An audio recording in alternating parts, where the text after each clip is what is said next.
잠언 8장 14, 16, 18, 19절 말씀.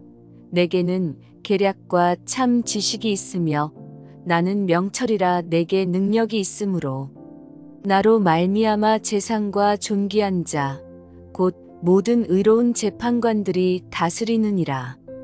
부귀가 내게 있고 장구한 재물과 공의도 그러하니라.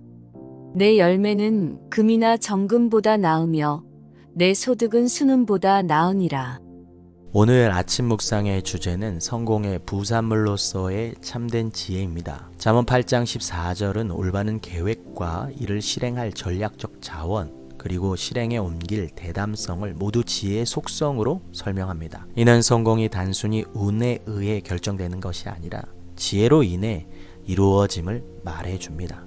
지혜로운 사람은 실질적인 계획을 세우고 그것을 실행할 능력과 자원을 가지고 있으며 성공을 위한 과정을 차분히 이끌어 갑니다. 참된 지혜는 성공을 주 목표로 삼지 않습니다. 성공은 그저 지혜의 부산물일 뿐 지혜로운 사람의 궁극적인 목표는 아닙니다. 지혜가 가져오는 번영과 재물에 대한 잠언 8장 19절의 표현은 단순한 물질적 부여를 넘어섭니다. 장구한 재물은 히브리어 표현에서 정금보다 나은 내면의 풍요로움, 곧 하나님께서 주시는 기쁨과 은총을 뜻합니다. 이는 진정한 지혜가 물질적 성공뿐만 아니라 내면의 평화와 하나님과의 올바른 관계를 통해서 이루어진다는 것을 강조합니다. 지혜는 단지 눈에 보이는 성취를 넘어서 하나님의 뜻을 따르는 삶 속에서 얻게 되는 풍성한 은혜를 의미합니다. 지혜로운 사람은 어떤 행동을 취할 때 그것이 성공을 보장해서가 아니라 하나님과 그분의 창조 세계를 사랑하고 그 길이 옳기 때문에 행동합니다. 성공이 뒤따를 수도 있지만 그것은 지혜로운 사람에게 중요한 것이 아닙니다. 그들에게 성공은 그저 결과일 뿐 목표가 아니기 때문입니다. 이들이 지혜로운 이유는 바로 성공에 집착하지 않고 하나님께 대한 충성과 올바른 길을 선택하는 데 있습니다. C.S. 루이스는 이를 잘 설명합니다. 성공을 목표로 삼지 않는 사람이 오히려 성공을 거두고 성공을 너무 원하지 않는 사람이 가장 성공적인 삶을 산다고 말했습니다. 이는 우리가 어떤 일을 할 때 그 일의 결과보다도 하나님께서 기뻐하실 행동과 올바른 마음가짐에 집중해야 한다는 가르침을 줍니다. 손에 부하가 넘쳐나도 그것에 전혀 지배받지 않고 오히려 하나님의 뜻과 일치하는 삶을 살아가는 것이 진정한 지혜입니다. 오늘 우리는 우리의 목표가 어디에 있는지를 깊이 돌아봐야 합니다. 우리의 행동이 단지 성공을 위한 것인지 아니면 하나님께서 기뻐하시는 올바른 길을 따르기 위한 것인지 점검해야 합니다. 참된 지혜는 성공을 목표로 삼지 않고 그저 하나님과의 올바른 관계 속에서 살아가는 과정에서 자연스럽게 얻어지는 부산물일 뿐입니다.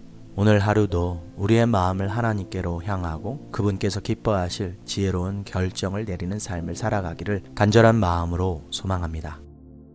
나는 일의 결과와 손에 잡히는 성공에 관심이 많은 편인가요?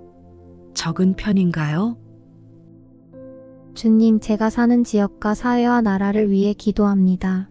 주님의 지혜가 없이는 사회 질서도 없으며 주님을 인정하지 않는 이들도 그 지혜에 의존하고 있습니다. 어리석은 자가 아닌 지혜로운 지도자들을 세워 주옵소서. 우리에게 평화를 주셔서 아주 경건하고 고요한 중에 주님과 이웃을 기쁘게 섬기게 하옵소서. 예수님의 이름으로 기도합니다. 아멘.